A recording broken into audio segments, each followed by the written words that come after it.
శనివారం రోజు 27 యాలకులు తీసుకోండి.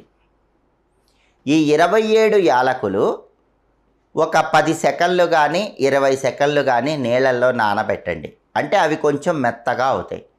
ఆ తర్వాత ఒక దారం తీసుకోండి. ఆ దారానికి తడి పసుపు రాయండి. అప్పుడు అది పసుపు దారం అవుతుంది. సూది తీసుకొని ఈ పసుపు దారానికి ఈ 27 యాలకులు కూడా గుచ్చి ఒక యాలకుల దండ తయారు చేయండి. దీన్నే ఏలా సుగంధమాల లేదా ఏలా సుగంధ మాలిక అనే పేరుతో పిలుస్తారు.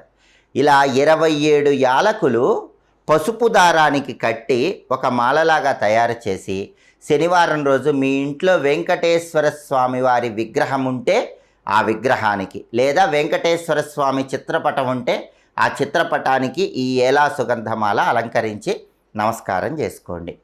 నమస్కారం.